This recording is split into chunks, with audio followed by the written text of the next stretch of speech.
Welcome to Year in Review, the show where we break down a year to bring you some of the most notable moments in TV and film, month by month. While trying to figure out what the best year in film and TV was, it's bound to start a heated debate, but one thing is certain, 2007 had some all-time 1-2 punches. From a Best Picture duel between three of the best directors in modern Hollywood to one of the most acclaimed television shows of all time, ending a mere month before another one of the most acclaimed television shows of all time debuted. So from No Country for Old Men to Mad Men to Spider-Man 3, let's take a look back at a transformative year of movies and television.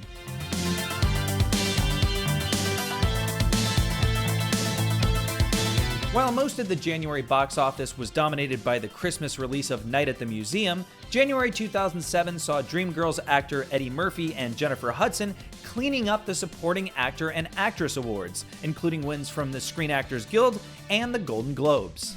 You're going crazy. Tell me, what have I done here? You stole my dream, Dina, and you stole my man. I don't want to hear that kind of talk out of you. Don't act like you don't know what this is about. Ashley, stop screaming. Everybody can hear. I don't care. Let them all hear. I'm wondering if you stop bringing us down and get back there. Why, Curtis? You don't need me. All you care about is her bony ass. You gotta back off. Or what?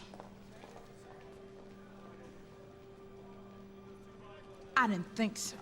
Critics say Dreamgirls' simple characters and plot hardly detract from the movie's real feats, the electrifying performances, and the dazzling musical numbers. Murphy and Hudson seemed well on their way to adding the biggest award of all of them, the Oscar.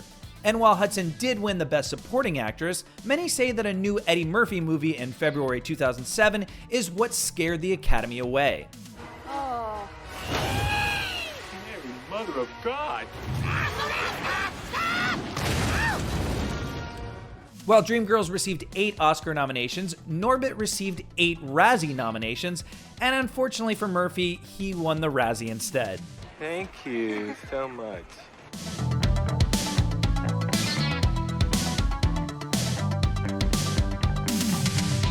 The knives I had in my car with the blood on them, that blood came from a chicken that I killed for dinner. What? I had knives in my car that weekend. Maybe Bill saw them and called the other officer on me. David Fincher's meticulous reconstruction of the Zodiac Killer case that terrorized the Bay Area in the 1970s received the best reviews of his career at the time. However, like many acclaimed films, Zodiac failed at the box office, where it only earned back half of its budget in the US. And it wasn't saved by the Academy either, receiving 0 nominations. The film, however, went on to have a major cult following and was key to Robert Downey Jr.'s comeback in Hollywood. Hi, this is Paul Avery from the San Francisco Chronicle. I'm looking for someone to shed some light on a letter we received. Thank you. Downey Jr. played a newspaper reporter who slowly unravels from the stress of the Zodiac case and earned great notices for his performance, a bit of goodwill just 1 year prior to the first MCU movie, Iron Man. Critics say, a quiet dialogue-driven thriller that delivers with scene after scene of gut-wrenching anxiety. David Fincher also spends more time illustrating nuances of his characters and recreating the mood of the 70s than he does on gory details of murder. While Fincher had his finger on the pulse of the true crime obsession early on, audiences didn't show up until it hit home video. But audiences flocked worldwide to Zack Snyder's 300. This is where we hold them! This is where we fight! This is where they die! And these Shield boys! Remember this day, man, for it will be yours for all time. Drenched in sepia tones, focused on toned abs, and enhanced by Zack Snyder's patented speed change-ups in moments of battle, 300 changed the look of action movies to come. The ancient washboard abs created 300-themed workout routines and made Gerard Butler an action star. Set in 480 BC in the trenches of the battle between Spartans and the Persian army, Snyder's second film started his divide between critics and audiences. Though it's barely fresh at 61% on the Tomatometer, audiences ate it up with an 89% audience score. You bring the crowns and heads of conquered kings to my city steps. You insult my queen. You threaten my people with slavery and death. Oh, I chosen my words carefully, Persian. Perhaps you should have done the same. This is blasphemy. This is madness. Critics say a simple-minded but visually exciting experience full of blood, violence, and ready-made movie quotes.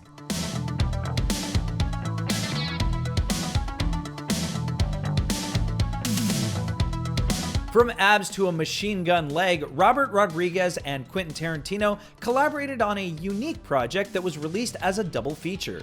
An ode to B-movies, notably exploitation films from the 60s and 70s, Grindhouse was a 191-minute platter of blood, cheerleader outfits, and one Thanksgiving you wouldn't want leftovers from.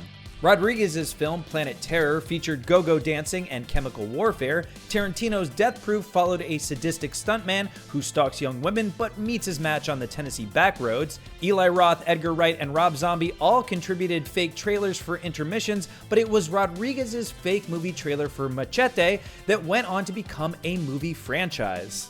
Critics say Grindhouse delivers exhilarating exploitation fare with wit and panache, improving upon its source material with feral intelligence.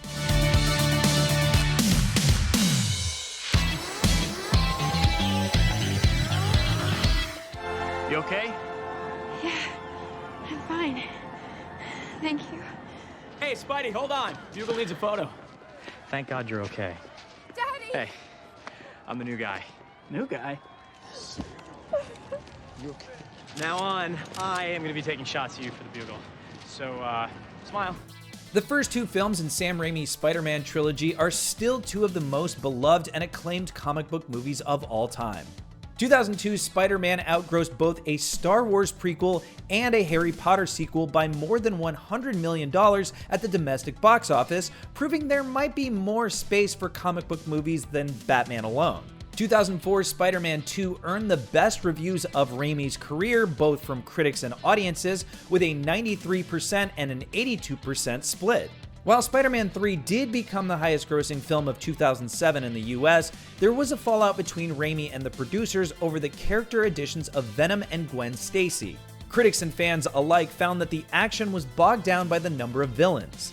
A planned Spider-Man 4 and a Venom spin-off were scrapped after Raimi parted ways. Spider-Man has since been rebooted twice. Still, Spider-Man 3 remained the highest-grossing Spider-Man film until Marvel's Far From Home in 2019. Critics say, though there are more characters and plot lines and the action sequences still dazzle, Spider-Man 3 nonetheless isn't quite as refined as the first two. Still, Raimi gave us what no one would have guessed in 2007. A trove of memes. God, I love those memes. As she guided me through these incredible 18 years, I don't know if she ever realized that the person I most wanted to be was her. Not crying. Crying a little. Crying a little, but not blubbering. That's what we meant when we said no crying. No blubbering. Thank you, Mom. You're my guidepost for everything. On the verge of blubbering here. Not doing too well myself. Not you, too. I'm blubbering. You're freaks.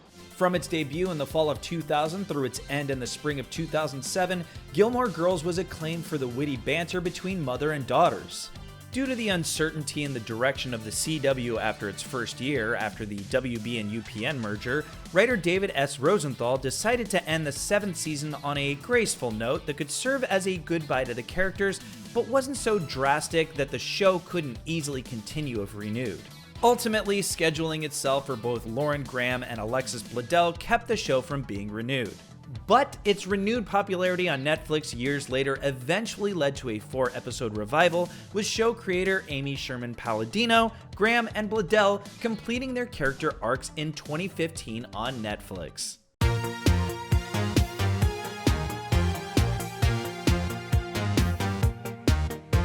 We covered the premiere of The Sopranos in our 1999 episode, but we can't ignore the finale. How about that face when he saw the gat? Grizzly Adams, mother. Whoa, take it easy. Don't away with the vipers.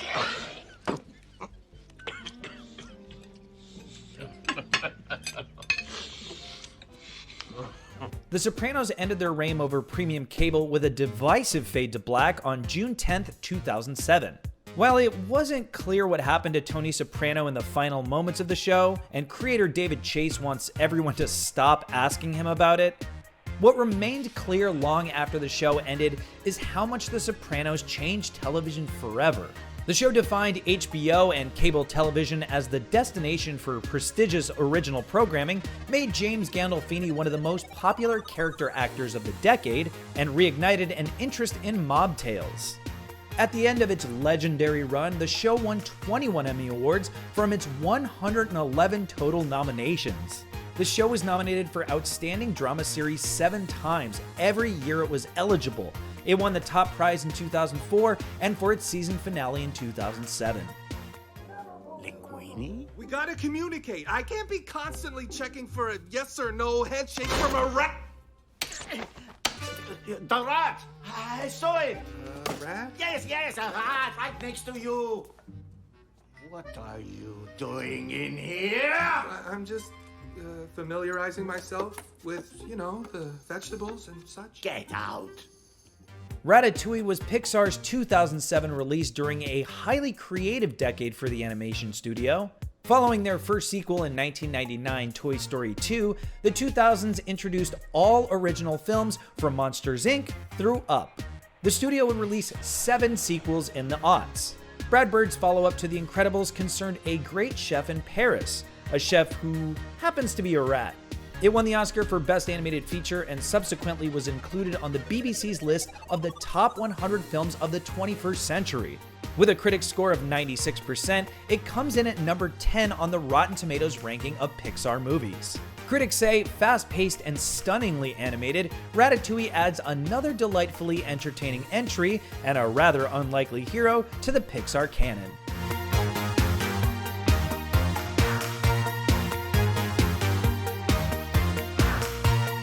2007's 4th of July weekend saw a new worldwide box office behemoth emerge with Michael Bay's first Transformers movie. Transformers introduced us to the war between two factions of alien robots who disguise themselves by transforming into everyday machinery. AKA Bay blew up tons of things, introduced us to Megan Fox, and launched a $4.85 billion movie franchise, regardless of what the critics had to say. But what did the critics have to say? While believable characters are hard to come by in Transformers, the effects are staggering and the action is exhilarating. Oh, that's not so bad. Actually, at 58%, the first Transformers movie received the most positive reviews from critics of all of Bay's Transformers movies. 2007's Transformers also maintains the best audience score across the entire franchise, including Bumblebee, with an 85%. Kodak reinvented the wheel. They're going to hear that 10 times. They actually want you to use the words research and development in the ads. But if you could find a way to put the wheel in the future into something with some legs, you could make me look good in my first month here. As previously mentioned, The Sopranos ended in June 2007, leaving a crater to be filled by a new prestige series. And in July 2007, AMC stepped into the ring and delivered its first original program, Mad Men, which was created by Sopranos writer Matthew Weiner. Set in the Manhattan advertising world of the 1960s, the series became a sensation for its wardrobe and period-accurate amounts of office drinking, workplace sexism, and workplace philandering. Rye's Canadian, right? You better find out. He may act like he wants a secretary, but most of the time they're looking for something between a mother and a waitress. And the rest of the time, well... Mad Men launched the careers of John Hamm and Elizabeth Moss as two advertisers at different points in their careers. Beyond the critical and audience adoration for its sharply drawn characters and period aesthetics, Mad Men was an important announcement that premium cable wasn't the only place for the next Sopranos. Damn it. Usually so put together. Mad Men became the first series on basic cable to win the Emmy for Outstanding Dramatic Series, which it won the first 4 years of its 7-year run. All told, it won 16 of its 116 Emmy nominations and is widely regarded as one of the best television shows of all time. Still, Weiner gives credit where it's due, saying Mad Men would have been some sort of crisp, soapy version of The West Wing if not for The Sopranos.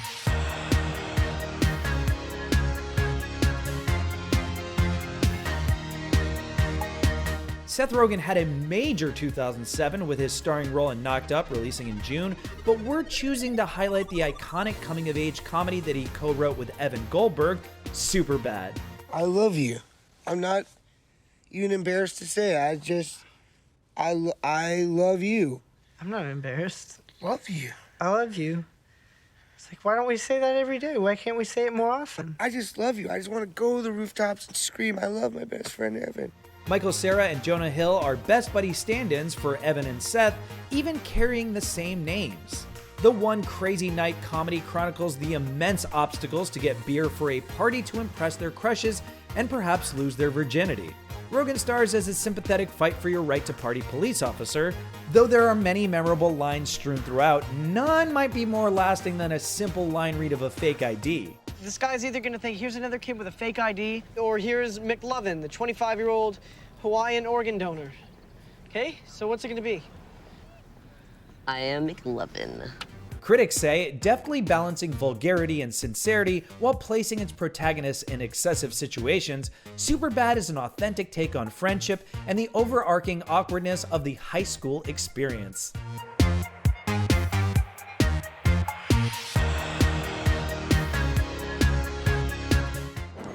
Hey, here you guys are. I looked all over the dining hall for you. Oh, hi, I'm Serena. I know. Hi, I'm Jenny. So, when's the party?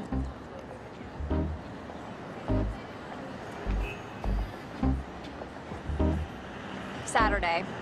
And you're kind of not invited.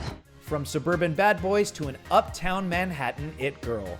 First airing on September 19, 2007, Gossip Girl was one of the first original hits from the newly minted CW. Kristen Bell voiced the titular Gossip Girl, an anonymous blogger who reported on the exploits of posh Upper East Side Manhattan high school socialites like Serena Vander Woodson, played by Blake Lively, who has returned to the city after a mysterious absence. Broadcast amongst a sea of reality television that was focused on the wealthy, audiences and critics responded to a scripted version of an enhanced melodrama. The CW leaned into parental warning reviews by advising that the series was mind-blowingly inappropriate and every parent's nightmare to entice the curious. After some slightly mixed reviews from its first season, Gossip Girl would eventually be declared by New York Magazine to be the greatest teen drama of all time. After the show's end in 2012, the series came back with a young new cast and new sensibilities on HBO Max in 2021. October 2007 saw Ben Affleck's directorial debut, Gone Baby Gone hit screens, and Saw 4 took all the Halloween money. But it was November that set the stage for how 2007 is most remembered, as a showdown between some of the most respected modern American directors, the Coen brothers, and Paul Thomas Anderson.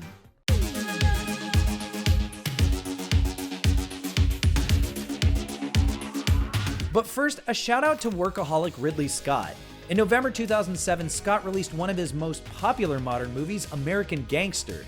The partially true story pitted Russell Crowe as an outcast NYC cop against Denzel Washington as a Harlem drug kingpin. Critics say American Gangster is a gritty and entertaining throwback to classic gangster films, with its lead performers firing on all cylinders.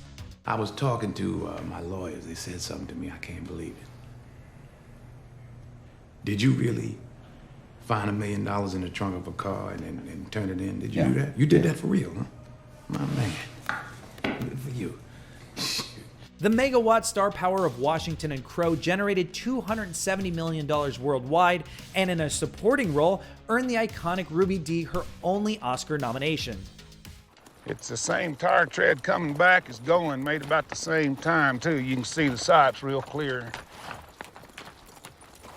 Somebody's proud the inspection plate off the door on this one. Speaking of Oscars, the eventual Best Picture winner Joel and Ethan Coen's No Country for Old Men hits theaters on November 9th, 2007. The adaptation of Cormac McCarthy's novel gave us one of the all-time most menacing villains in Anton Chigurh, played by Javier Bardem in an Oscar-winning role. The Coens' film follows a trio of men: Josh Brolin, who discovers $2 million and a stash of drugs in the Texas desert; Tommy Lee Jones as the local sheriff looking for Brolin once he discovers that an unstoppable evil is on his trail for the money, and Bardem Shigur, who leaves a growing pile of bodies in his wake. Oh. Now that's aggravating. Sheriff? I'm still sweating. Oh, Sheriff! In addition to winning Best Picture, the Coen brothers also won the Best Director and Best Adapted Screenplay Oscars. Beyond Awards, No Country for Old Men is also their second highest grossing film, with $172 million earned worldwide off their $25 million budget. At 93% on the Tomatometer, it is ranked only barely behind True Grit, Fargo, and Blood Simple in the director's shared filmography.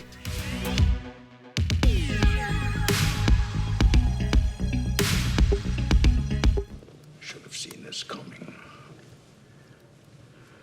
I should have known that under this all these past years you've been building your hate for me piece by piece. Funny enough, the film that will forever be tied to No Country for Old Men in the Oscar debate was shot in the same state at the same time. In fact, the Coen brothers once had to shut down production for a day due to smoke from an oil derrick on the set of Paul Thomas Anderson's There Will Be Blood. Daniel Day-Lewis won the Best Actor Oscar for his portrayal as Daniel Plainview. His portrayal of an optimistic and vengeful oil baron is one of the most towering figures in 21st century cinema. Critics say this sparse and sprawling epic about the underhanded heroes of capitalism boasts incredible performances by leads Daniel Day-Lewis and Paul Dano, and is director Paul Thomas Anderson's best work to date. At 91% on the Tomatometer, There Will Be Blood is tied with Phantom Thread for second place in Anderson's feature-length filmography, just behind Boogie Nights. It also earned Anderson his highest box office success, with $77 million earned worldwide. The film is also notable for being the first to feature an original score composed by Radiohead multi-instrumentalist Johnny Greenwood. In addition to Day-Lewis's Oscar, it also won Best Cinematography for Robert Elswit, the only category where There Will Be Blood beat No Country for Old Men head-to-head. Due to their Oscar showdown and Texas trivia, the two films will forever be linked in debates over which is better. But with 177 worldwide critics voting in BBC's Best Film of the 21st Century, putting both films in their top 10, There Will Be Blood at number 3 and No Country for Old Men at number 10, it might be best determined by a coin flip. Call it. Call it, yes. Or a milkshake drinking contest. I drink your milkshake. 2007 was a great year for movies, but many of the most beloved films also highlighted how male-dominated the stories were. Diablo Cody's first produced screenplay, Juno, made her only the 9th woman to win a solo screenplay Oscar. Well, well, if it isn't McGuff the crime dog. Back for another test? Cody was also the last woman to win a solo screenwriting Oscar until Emerald Fennell did for her 2020 film, Promising Young Woman. Juno, which starred Elliot Page and Michael Cera as a young couple facing an unplanned pregnancy, won immense acclaim right out of its Telluride Film Festival premiere for its witty banter and Cody's fully drawn teen characters. Juno also pulled off a 21st century rarity by having a #1 album with a soundtrack comprised of Kimya Dawson's songs, either as a solo artist or with her previous band, the Moldy Peaches. Critics say one of the brightest, funniest comedies of the year, Juno's smart script and direction are matched by assured performances and a coming-of-age story with a 21st century twist. By no means are these the only notable films and television released in 2007. The year also gave us Atonement, Enchanted, Sweeney Todd, Across the Universe, the assassination of Jesse James by the coward Robert Ford, and the first season of Californication. With some of the most acclaimed films of the 21st century and the passing of the prestige television baton from The Sopranos to Mad Men, 2007 was a banner year for entertainment. A year whose awards titans have stood the test of time and whose most popular series have inspired modern revivals on contemporary streaming giants.